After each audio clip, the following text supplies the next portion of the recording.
জি, আসসালামু আলাইকুম। দ্বিতীয় পর্বে আবারও সবাইকে স্বাগতম। আমার কথা ক্লিয়ার এবং বোর্ড ক্লিয়ার দেখা যাচ্ছে কিনা আপনারা একটু আমাকে জানান। আমার বোর্ড এবং আমার কথা ক্লিয়ার শোনা জি যাচ্ছে স্যার। কিনা? তাহলে আমি দেখিনি, পরে এসে দেখেছি যে আমার জুমটা আগে কেটে গিয়েছিল। আমি একটা প্রশ্ন করে গিয়েছিলাম, আপনারা কি আমার কথা কোন পর্যন্ত আপনারা শুনেছিলেন একটু আমাকে বলেন। Due point. জি জি।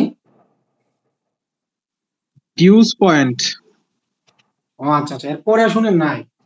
আমি তোর কথা কোনো ক্লাস নিলাম। দেখেন, এখন আমরা যেটা আলোচনা করবো এটা হচ্ছে রেলি সম্পর্কে। রেলিটা কি করে হয়? রেলিটা হয় আপনার সাধারণত, মনে করেন এইখানে রাইট কোর, ইনি 5 নাম্বার জার্সি পড়ছে আর ইনি 8 নাম্বার জার্সি পড়ছে, আর ইনি 9, ইনি মনে করেন 12। এই 5 নাম্বার জার্সি পরিহিত খেলোয়াড় রাইট কোর থেকে তিনি কি করলেন, 9 নাম্বার জার্সি পরিহিত রাইট কোরের যে প্লেয়ার আছে তাকে সার্ভ করলেন। সার্ভ করার পরে, যদি সার্ভ করার পরে এই বি কোর্টের প্লেয়ারদের ওইখানে আপনার ফেদার, কক, শাটল এটা পরে কোনো ক্রমে ওই দিক দিয়ে যে পরে রাইট দিক দিয়ে যায় পরে এবং রাইট হয়, তাহলে এই এ নামক যে টিম আছে এরা একটা র্যালি সম্পন্ন করলো এবং একটি পয়েন্ট পেল। আপনারা কি আমার কথা এই পর্যন্ত ক্লিয়ার কিনা সবাই, যেটুকু আমি বলছি? আচ্ছা, এরপরে দেখেন, এরপরে তিনি কি করবেন, চেঞ্জ হবেন। চেঞ্জ হয়ে এইদিকে আসবেন। এই যে 8 চলে গেল এখানে, আর 5 চলে আসলো এখানে। তো তিনি আবারও কি করলেন, সার্ভ করলেন। সার্ভ করার পরে কোনো ক্রমেই, সার্ভ করার পরে কোনো ক্রমেই এই দিক থেকে বল মানে ফেদারটা না পড়ে আসে এদিকে পড়লো, এ টিমের দিকে পড়লো, তাহলে এই এ টিম একটি পয়েন্ট এবং সার্ভিস হারালেন। একটি পয়েন্ট এবং সার্ভিস হারালেন। ক্লিয়ার এই বিষয়টা? আপনারা একটু রেসপন্স করেন, এটা একটা কঠিন বিষয়।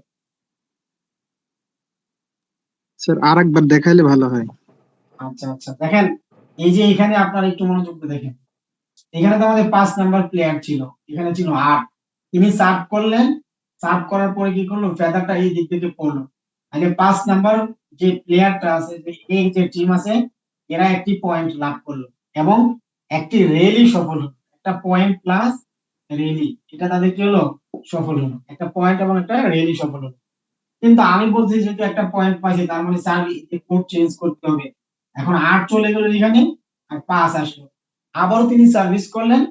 সার্ভিস করার পরে মনে করেন এই তো, এখন তো সার্ভিস হবে এইভাবে, সার্ভ করলেন কোন ক্রমে ফেদারটা বি টিমের ওইদিকে না পড়ে আসে এ টিমের এখানে পড়লো।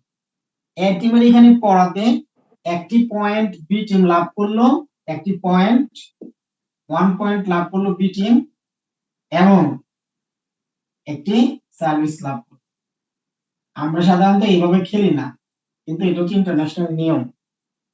একটি পয়েন্ট এবং একটি সার্ভিস তারা কি করবে, লাভ করবে। এটা ভলিবলেরও সেম নিয়ম। ক্লিয়ার বিষয়টা এখন কি ক্লিয়ার কিনা? জি স্যার। আচ্ছা, থ্যাংক ইউ।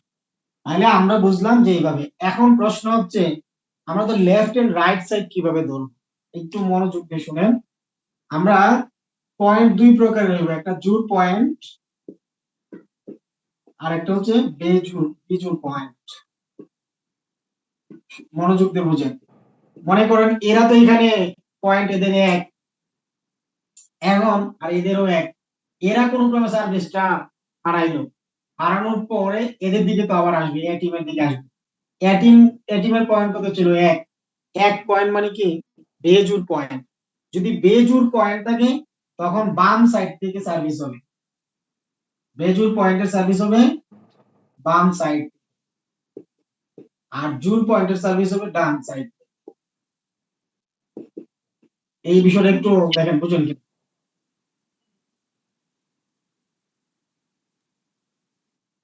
বুঝি নাই একটু স্যার বিষয়টা। জি জি। বুঝতে পারি নাই স্যার বিষয়টা। দেখেন, আমরা তো একটু আগে যেটা বললাম যে এদের তো এই এখন সার্ভিস কারা করতেছে, বি টিম করতেছে। বি টিম সার্ভিস করার পরে এই ফেদারটা কোনো ক্রমে বি টিমের অংশে যে পড়লো, তার মানে তারা একটা সার্ভিস এবং একটা পয়েন্ট হারালো।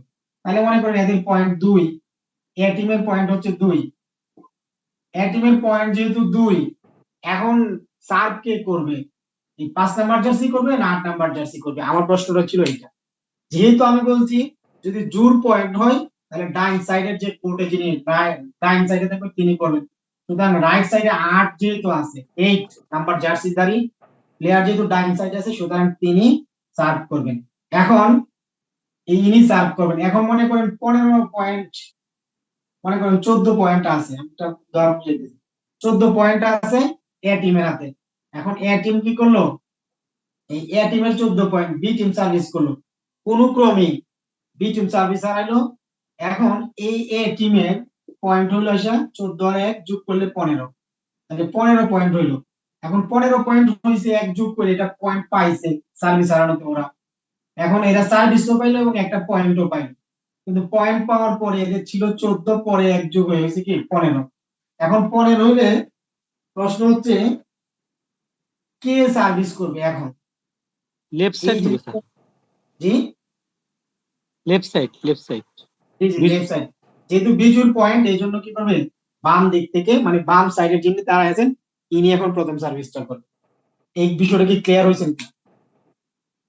ইয়েস, আচ্ছা, Clear, এখানে আমি sir. বলে দিচ্ছি, জুর জি স্যার, থাকলে ডান ক্লিয়ার। সাইডে, বিজুর পয়েন্ট থাকলে বাম পাশে সার্ভিস হবে, মানে বাম পাশে একজন সার্ভিস করবেন।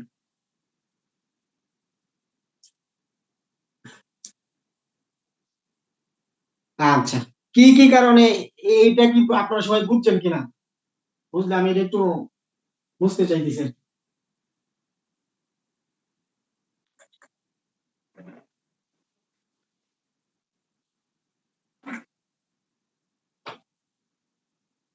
আমি এখন এটা একটু মুছতেছি আপনাকে, পয়েন্ট হইলো এটা বুঝে নাও আপনাদের। এখন আমরা যে জিনিসটা জানবো সেটা হচ্ছে খেলায় সার্ভিস ফল্ট হয় কি, সার্ভিস ফল্ট সম্পর্কে আপনারা একটু ধারণা দিন। এখন আমাদের আলোচ্য বিষয় হচ্ছে সার্ভিস ফল্ট। সার্ভিস ফল্ট মানে কি কি কারণে সার্ভিস নষ্ট হবে? এর এক নাম্বার কারণ হচ্ছে সার্ভিস কি, যে কয়টা কারণে সার্ভিস নষ্ট হয় তার এক নাম্বার কারণ হচ্ছে, এক নাম্বার হচ্ছে শাটল যদি পুরাপুরি না পড়ে। শাটল যদি কোনো পুনা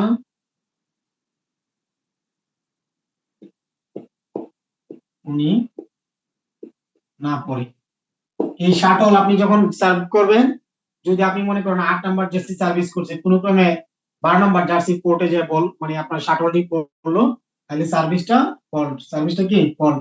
এই জন্য বলছি শাটল যদি,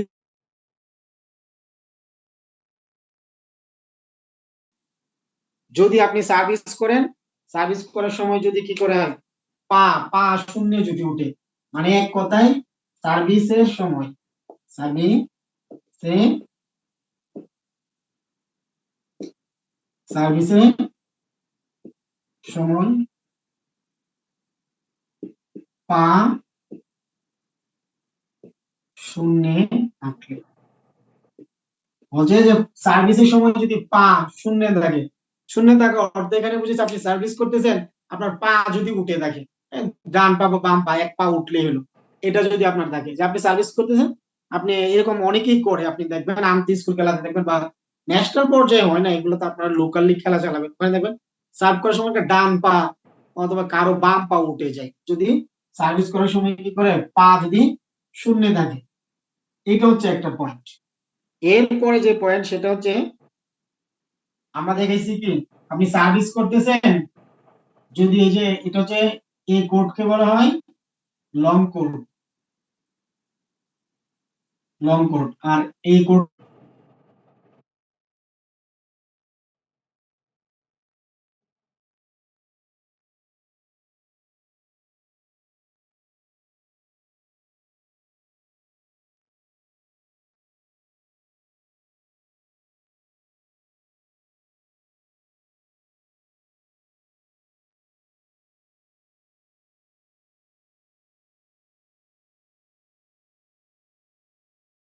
করলে দেখেন এখন বলতেছে আপনি সার্ভিস করলেন, বল কি করলো, একটা লং কোটে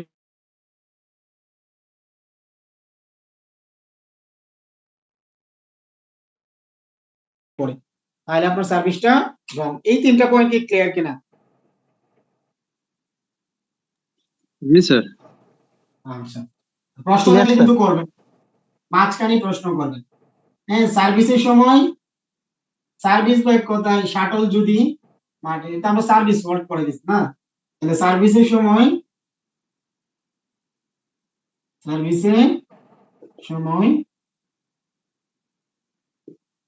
শাটল কোর্টের বাইরে পড়লে, কোর্টের বাইরে পড়লে মানে আপনি সার্ভিস করছেন, শাটল কি করছে, পড়ে গেছে যে মাঠে বাইরে একবার। এরকম হয় না মাঝে মধ্যে, আপনি এখান থেকে যারা সার্ভিস করছেন, কোর্টে থাকার কথা, শাটল এসে পড়ে গেছে এখানে, তখন আপনার এটা ফল্ট হবে। তো 4 নাম্বারটা কি ক্লিয়ার কিনা, সবাই একটু মনোযোগ দিয়ে দেখেন, 4 নাম্বার ক্লিয়ার কিনা? Clear, sir. আচ্ছা, এরপরে 5 নাম্বারটা, আমরা যখন সার্ভিস করি অনেকেই দেখবেন এটা আপনার যদি কক হয়, এটা ধরে রেখে এরকম মাইরে দেন, ধরে রেখে মারা যাবে না। সার্ভিসের জন্য শাটল মানে কক বা ফেদার, এটা ছেড়ে তারপরে মারতে হবে। তাহলে 5 নাম্বারটা নিয়ম হচ্ছে শাটল ছেড়ে সার্ভিস না করলে, মানে আপনি যদি শাটল ছেড়ে যদি সার্ভিস না করলে, আমি যদি শাটল রেখে মনে করি এটা এখানে এটাকে না ছেড়ে কি করলাম, এটা পেছনে কি করলাম, শাটলে আঘাত করলাম, তাহলে হবে না। শাটলকে অবশ্যই আগে ছাড়তে হবে, তারপরে এটাকে সার্ভ করতে হবে। এই হচ্ছে 5 নাম্বার। এখন আসেন 6 নাম্বারটা আপনাদের সাথে আমরা আলোচনা করি। 6 নাম্বার হচ্ছে শাটল যদি নেটে আটকে যায়,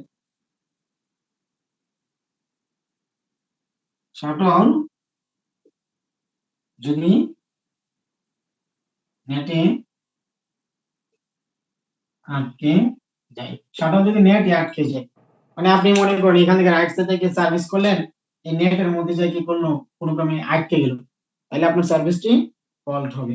কিন্তু আমার একটা প্রশ্ন আছে আপনাদের কাছে, এটা একটু আপনারা রেসপন্স করে এবং উত্তর দেন সবাই।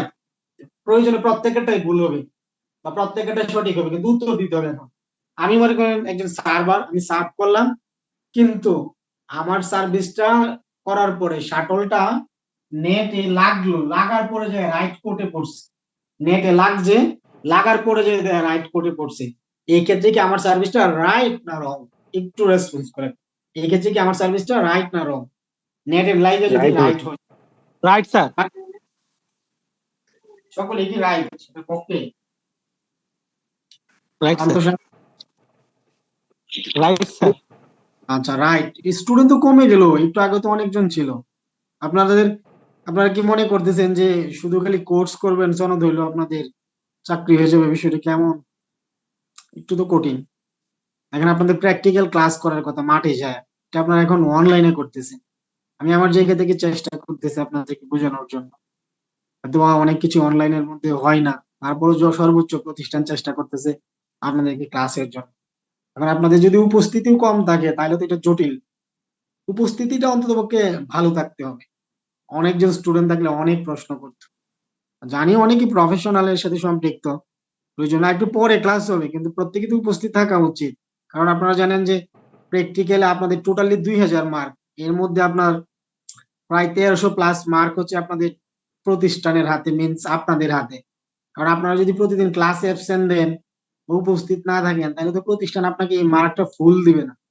এই মার্কটা ফুল পেতে হলে অবশ্যই প্রতিদিনের ক্লাসে থাকতে হবে, প্রশ্ন করতে হবে, কোনো কিছু জানার থাকলে।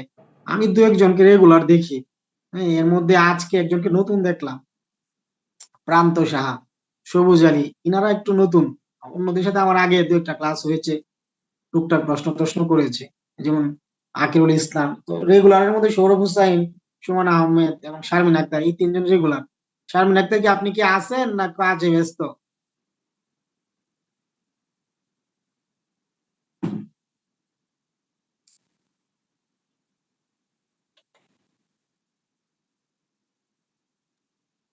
স্যার আসি। ও আচ্ছা আচ্ছা, আপনি অনেকক্ষণ পরে রেসপন্স করলেন। স্যার আমার ফোনে একটা সমস্যা তো। আচ্ছা আচ্ছা, আমরা একটা প্রশ্ন করেছিলাম, এটা উত্তর তো আপনি দেন নাই।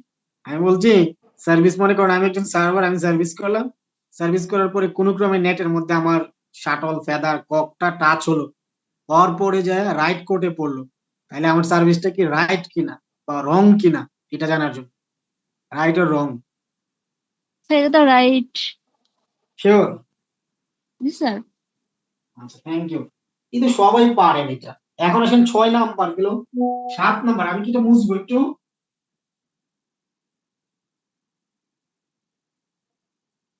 আচ্ছা, 7 নাম্বারটা সবচেয়ে ইম্পর্টেন্ট, এবং এইটা আপনারা যখন এনটিআরসি পরীক্ষা দিবেন তখন আশা করি ইনশাল্লাহ আসবে। হ্যাঁ, 7 নাম্বারটা, 7 নাম্বারটা হচ্ছে সার্ভিস কতটুকু সার্ভিসের। আপনাদের দেখবেন বিভিন্ন বই, শারীরিক শিক্ষার যেসব বইয়ের কথা আপনাদেরকে বলছি, এইসব বইয়ের মধ্যে দেখবেন বিভিন্ন জায়গাতে বলা আছে যে সার্ভিস করার সময় কোমরের উপর থেকে সার্ভ করতে হবে। দেখেন যেমন জাপান, চীন, বাংলাদেশ, এইসব দেশের মানুষ হাইটে কম, কিন্তু অস্ট্রেলিয়ান বা অন্যান্য দেশের মানুষগুলা, নিউজিল্যান্ড, এরা হাইটে অনেক বেশি। যেমন পাকিস্তানি তো অনেক উঁচু উঁচু মানুষ পাওয়া যায়। এখন ইনাদের কোমর আর আমাদের কোমর কি একরকম? একরকম না।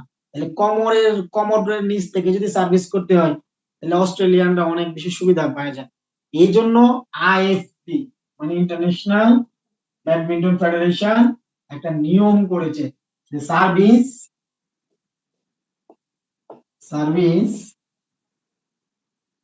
করার সময় 1.15 মিটার নিচ থেকে করতে হবে। এই পর্যন্ত এটাকে বুঝছেন কিনা, যে সার্ভিস করার সময় 1.15 মিটার নিচ থেকে করতে হবে। বইয়ের মধ্যে লেখা আছে 1.10। হ্যাঁ, এইগুলো হচ্ছে আপনাদের বিভিন্ন বাজারের যে গাইড বই আছে এগুলোতে লেখা আছে। আর এই আপডেট বা কারেক্ট নিয়ম হচ্ছে 1.15 মিটার নিচ থেকে। আর এটা এত বেশি ইম্পর্টেন্ট, হ্যাঁ, এটা আসার মতন প্রশ্ন। 30টা এই শারীরিক শিক্ষার ক্ষেত্রে, ব্যাডমিন্টনের ক্ষেত্রে আপনার এই প্রশ্নটাই সবচেয়ে ইম্পর্টেন্ট। এটা আপনি যে কোনো পরীক্ষাতে আপনাকে প্রশ্ন হতে পারে যে সার্ভিস করার সময় ব্যাডমিন্টনে সার্ভিস করার সময় কত মিটার নিচ থেকে সার্ভিস করতে হয়। এটা হচ্ছে 1.15 মিটার। এটা সবচেয়ে আপডেট নিয়ম। আইবিএফ মানে ইন্টারন্যাশনাল ব্যাডমিন্টন ফেডারেশনের সবচেয়ে আপডেট নিয়ম হচ্ছে এটা। এরপর আপনার হচ্ছে 8 নাম্বার। 8 নাম্বার প্রশ্ন হচ্ছে সার্ভিস করার সময় দাগ স্পর্শ করলে, আপনি যদি সার্ভিস করেন, সার্ভিস করার সময় কি করেন, দাগ স্পর্শ করেন, আপনার মাঠে যে দাগ গুলা দেওয়া থাকে, দাগ স্পর্শ করলে, এই যে দাগ স্পর্শ করলে, মনে করেন এই যে 8 নাম্বার প্লেয়ার তিনি সার্ভ করতেছেন, তিনি কি করলেন, এই দাগের মধ্যে পা দিয়ে সার্ভ করলেন, তখন এটা কি হবে, ফল্ট হবে। তো সার্ভিস ফল্টের নিয়মটা ইম্পর্টেন্ট। আপনাদেরকে আমি দুই একটা জায়গা বলবো, এই যে জায়গাগুলো থেকে প্রশ্ন আসবে। এর মধ্যে ব্যাডমিন্টনের রিটেন কোন পরীক্ষাতে যদি আপনি অংশগ্রহণ করেন এই কোর্স করার পরে, শারীরিক শিক্ষাতে, যদি এখন এনটিএসসি এমসিকিউ, কিন্তু বিভিন্ন জায়গাতে রিটেন পরীক্ষা এখনো হয়। তো রিটেন পরীক্ষাতে যদি আসে ব্যাডমিন্টন থেকে এই প্রশ্নটা আসবে, ব্যাডমিন্টন সার্ভিস ফল্টের কারণগুলো লিখো বা লিখেন, তখন এই কারণগুলো লিখবেন। এগুলো একটু আপনারা মুখস্থ করে নেবেন, যেসব কারণে এ হয় এগুলো কারণ। তাহলে এরপরে 8 নাম্বারটা গেল সার্ভিস কোড, দাগ স্পর্শ করে সার্ভ করলে। এরপর 9 নাম্বার কারণ হচ্ছে যে দল সার্ভিস করবে, সার্ভিসকারী দলে খেলোয়াড় ইচ্ছাকৃত ভাবে বিপক্ষ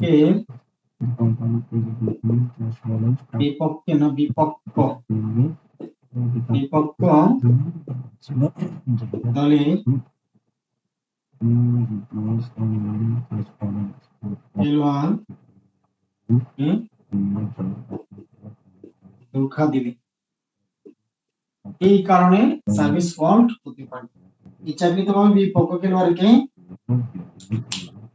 ধোকা দিলাম, মানে আমি সার্ভিস করতেছি কিন্তু আমি কি করলাম, ইচ্ছাকৃত ভাবে অন্য দলের খেলোয়াড়কে কি করলাম, ধোকা দিলাম। তাহলে এই ক্ষেত্রে আমার সার্ভিসটা কি হবে, ফল্ট হবে। মনে থাকবে এই বিষয়টা। স্যার সবাই কি ক্লিয়ার? জি স্যার, ক্লিয়ার। আচ্ছা, তাহলে এই 9টা কারণ কি আপনারা এই হ্যান্ড নোট করছেন সবাই, বা করবেন? করার পরে আপনারা এটা গ্রুপে জমা দিবেন বা আমাকে জমা দিয়ে দেখাবেন। স্ক্রিনশট মেসেজ করে দিন স্যার। বিষয়টা কি বুঝছেন? আপনারা এটা আমাকে জমা দিবেন, আমি তাহলে আমরা দেখবো আপনাদের এটা হয় কিনা, এবং আপনাদের ঠিক ব্যাডমিন্টন আছে। মাঠটা ড্র করা শিখতে হবে। ব্যাডমিন্টনের সার্ভিস ফল্টের কারণটা আপনারা একটু নোট করে আমাকে দিবেন। এটা হচ্ছে মূল কথা। এখন আমরা জানলাম যে 9টা কারণে কি হয়, সার্ভিস ফল্ট হয়ে থাকে। এখন আমরা যে বিষয়টা আপনাদেরকে জানাবো সেটা হচ্ছে লেট কি, ব্যাডমিন্টনের লেট কাকে বলা হয় বা লেট কি মূলত, এটা সম্পর্কে আপনাদেরকে একটু আমরা ধারণা দিচ্ছি। লেট মানে এই যে আমাদের কি পয়েন্ট আলোচনা বাকি আছে, এটা নিয়ে আমরা আলোচনা করব। সার্ভিস ফল্ট এখন ঠিক আছে, লেট পর্যন্ত আলোচনা, লেটটা আমরা আলোচনা করব। এখন লেট বলতে আসলে আমরা কি বুঝি?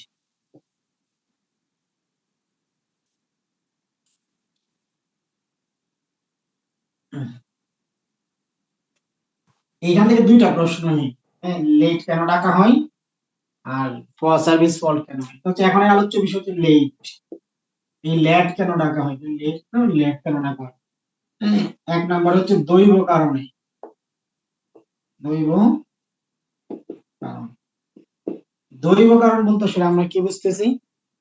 দৈব কারণ বলতে বোঝায় দৈব কারণ বা আকস্মিক কোনো কারণে হঠাৎ করে মনে করে এমন একটা মাঠের মধ্যে আপনার খেলাধুলা পরিচালনা করতেছেন, শীতকালীন গেমসের শারীরিক শিক্ষা, হঠাৎ করে মনে করেন এমন ঘূর্ণিঝড় আরম্ভ হয়েছে যা মানে বলার মতন না।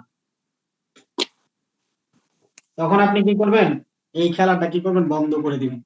আর বন্ধ করে দেওয়ার নামে হচ্ছে কি লেট ডাকা, মানে আপনি যে খেলাটা বন্ধ করে দিলেন এটার নামে হচ্ছে কি লেট ডাকা, একটা দৈব কারণে। আর যদি উভয় দল উভয় পক্ষের খেলোয়াড় উভয় পক্ষের খেলোয়াড় উভয় পক্ষের খেলোয়াড় যদি একসাথে আইন ভঙ্গ করে, উভয় পক্ষের খেলোয়াড় একসাথে এক মিনিট।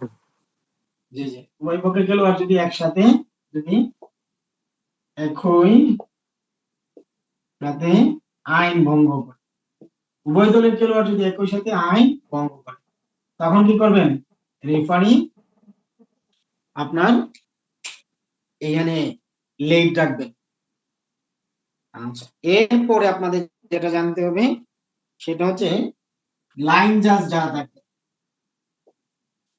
লাইন লাইন লাইন জাজ যদি না দেখতে পাই,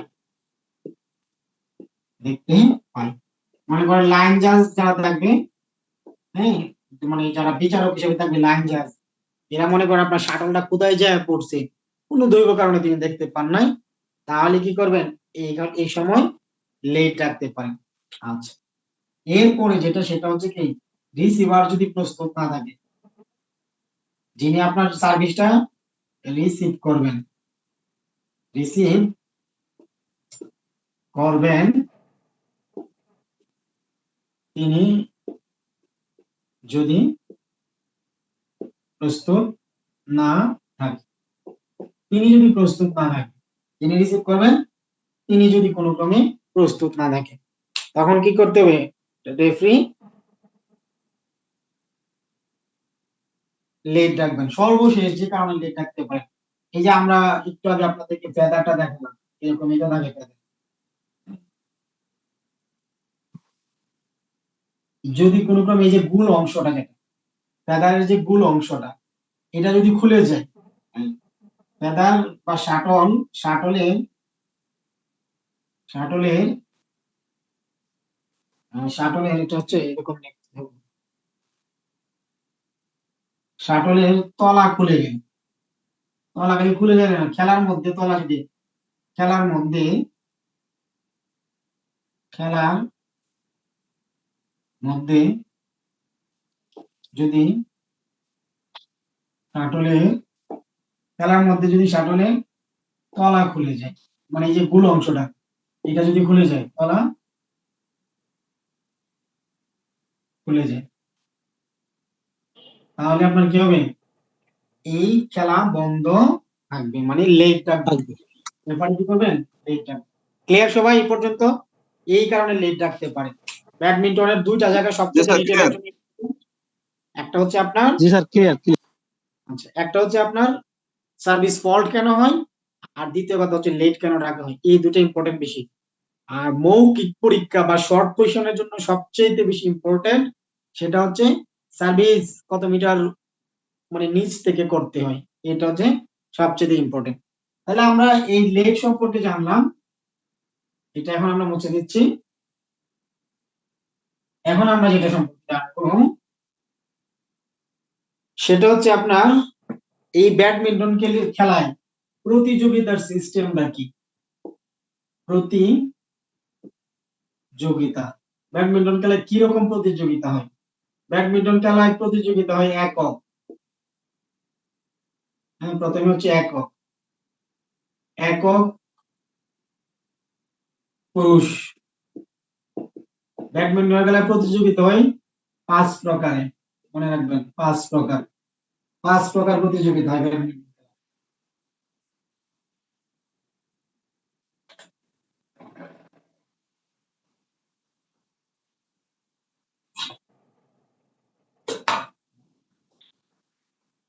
আচ্ছা, এরপরে হচ্ছে একক পুরুষ,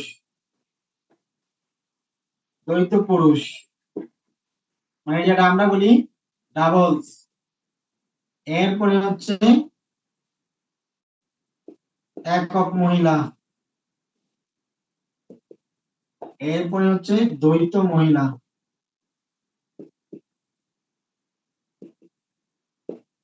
এরপরে হচ্ছে মিশ্র। মিশ্র মানে হচ্ছে কি পুরুষ মহিলা একসাথে। এই 5 প্রকারের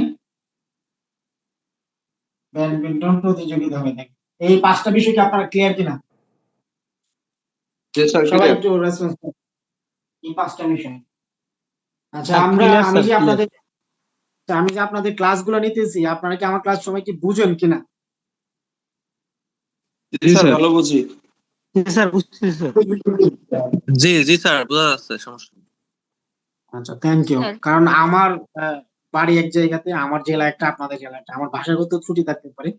এগুলো দেখবেন, আপনারা দেখবেন খেলা পড়াতে কি ঠিকঠাক পারতেছি। কারণ এক একজন এক এক জায়গার হতে আমাদের একটু জটিল হয়। কোনো সমস্যা নাই স্যার, অনেক সুন্দর ক্লাস হয়। থ্যাংক ইউ সবাই। তাহলে আমরা কি ব্যাডমিন্টনের এই পর্যন্ত কি আজকে আমরা যে আলোচনা করেছি এটা কি আপনার ক্লিয়ার? জি স্যার, ক্লিয়ার। জি স্যার, ক্লিয়ার স্যার। আচ্ছা, আপনাদের সাথে যদি আমি মানে গ্রুপে থাকতে পারতাম বা বিভিন্ন অ্যাপ থাকতে পারতাম, তাহলে আপনাদেরকে আরো বিভিন্ন কাজ টাজ দিতাম, এগুলো করে আপনারা জমা দিতেন, তাহলে হয়তো আরো ক্লিয়ার হতো, আরো আলোচনা ডিসকাস করার সুযোগ থাকতো। ইনশাআল্লাহ এগুলো হবে, আপনাদের সাথে দেখা হবে।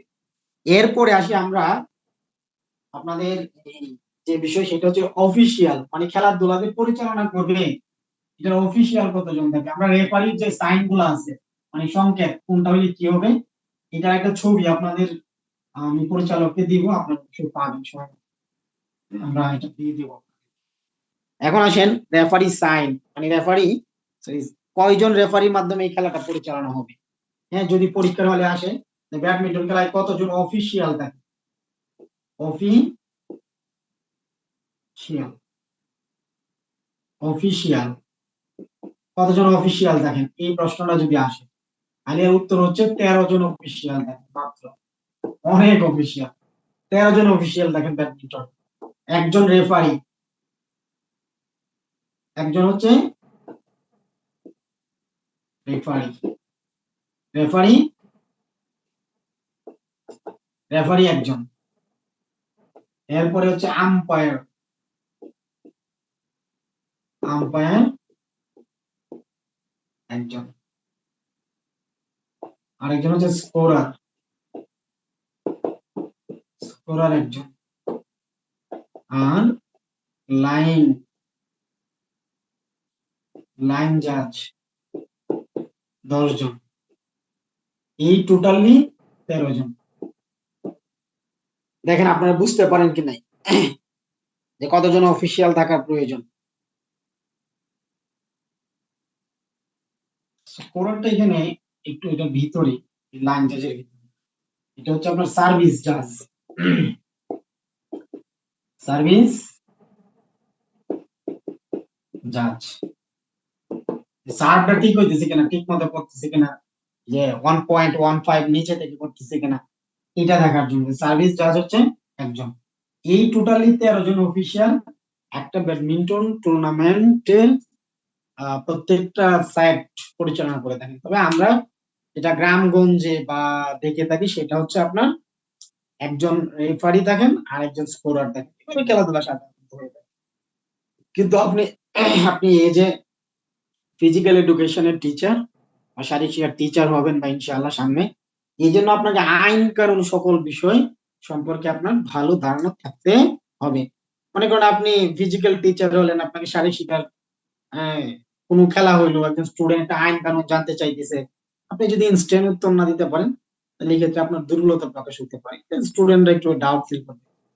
মানুষ আমাকেও যদি একটা প্রশ্ন করে আমার হয়তো বা না জানার থাকতে পারে, এটা স্বাভাবিক, কিন্তু আমাদের চেষ্টা করা উচিত আমাদের এগুলো স্টাডি করা। আমিও তো অনেক কিছু হয়তো বা জানি না, আপনারা প্রশ্ন করতে পারেন, আমার নাও জানা থাকতে পারে, কিন্তু আপনারা চেষ্টা করবেন সবসময় স্টুডেন্টদেরকে সঠিক অ্যান্সারটা দেওয়ার জন্য। এই ক্ষেত্রে আপনারা খুবই সেন্সিটিভ থাকবেন যাতে করে আমরা স্টুডেন্টদেরকে সঠিক অ্যান্সারটা দিতে পারি। এখন এখন আমরা, এই ছিল আজকের আলোচনার বিষয়, লাস্ট ক্লাস।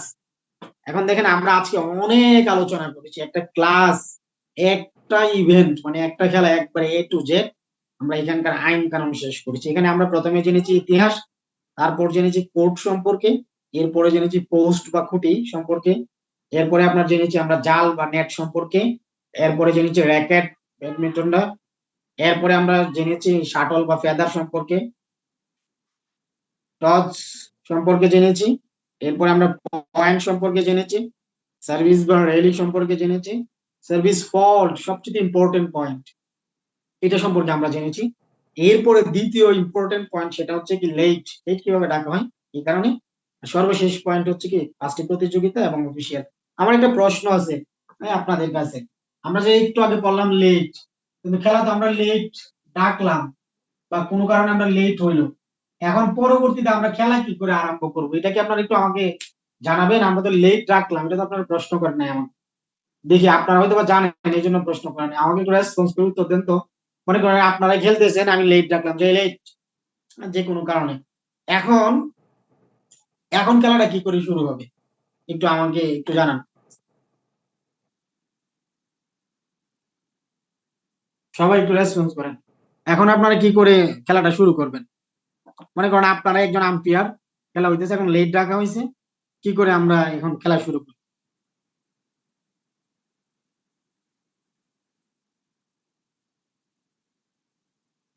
সবাই কি চলে গেছেন নাকি?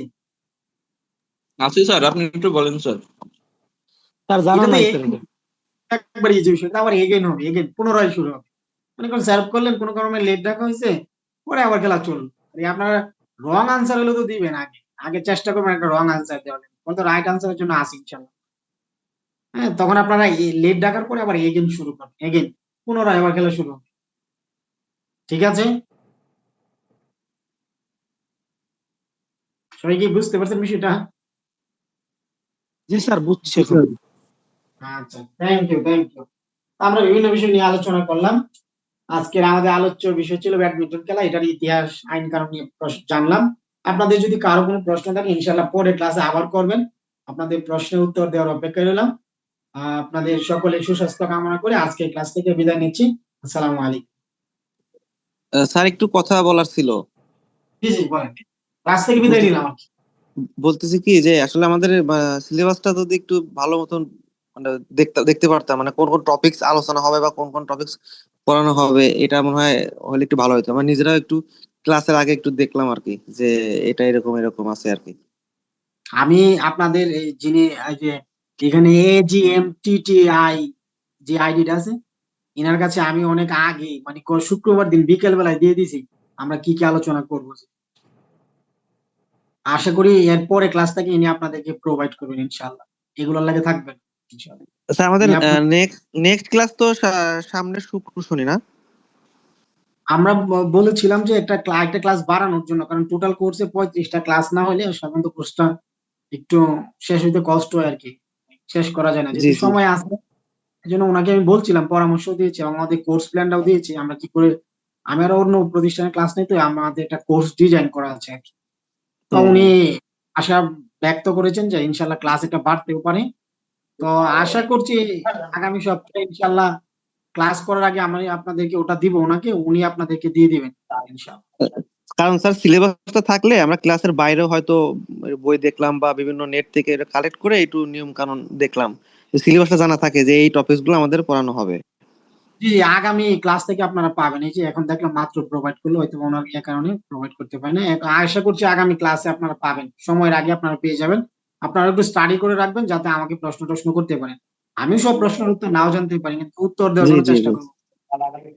স্যার আমাদের নেক্সট ক্লাসে মানে কোন টপিকস পড়াবেন তাহলে একটু আমরা দেখতাম আর কি। আজকে যেমন নেক্সট ব্যাডমিন্টনের উপরে পড়ালেন, আমরা পরবর্তীতে মানে কি মানে পড়তে চাচ্ছে এটা আর কি। আগামী ক্লাসে আমরা আলোচনা করব physical education for healthy life. এই সাবজেক্টটা আমরা পড়াবো। দেখবেন আপনাদের এই যে সিলেবাস যেটা আছে, সিলেবাসের 1 নাম্বার যে চ্যাপ্টার, এটাতে আমরা এই সাবজেক্ট আলোচনা করব, physical education for healthy life. এই ক্লাসটা আচ্ছা আমরা ঠিক। আলোচনা জি স্যার জি স্যার। শারীরিক শিক্ষা সম্পর্কে এবং শারীরিক শিক্ষা স্বাস্থ্য বিষয় সম্পর্কে আমরা আলোচনা করব। ওইটার আচ্ছা বোর্ডে ঠিক ক্লাস, আছে। ওইটা আমরা পিডিএফ এর মধ্যে ক্লাস করি। আমরা ওই ক্লাসটা আসলে বোর্ডে সম্পূর্ণ থিওরিক্যাল তো এটা। আর পরে শনিবার দিন আবার এরকম একটা প্র্যাকটিক্যাল ক্লাস হইতে পারে। যেরকম খেলার তো আরো ইয়ার হয়ে গেছে, যেমন ক্রিকেট, ফুটবল, হ্যান্ডবল, যেগুলো কম কম এগুলো আজকে ক্লাসে নিয়ে নিলাম, কিন্তু ক্রিকেট, ফুটবল এগুলো 1 2 3টা ক্লাস হইতে পারে এরকম। জি, আচ্ছা আপনারা চাইলে আমি কর্তৃপক্ষের দৃষ্টি আকর্ষণ করছি বিদায় নেওয়ার জন্য, আজকের মতো ক্লাস ক্লোজ করে দেওয়ার জন্য একটু দৃষ্টি আকর্ষণ করছি। আপনাদের যদি কোনো কথা থাকে আপনারা বলেন, মানে কর্তৃপক্ষের যদি কোনো ইয়ে থাকে।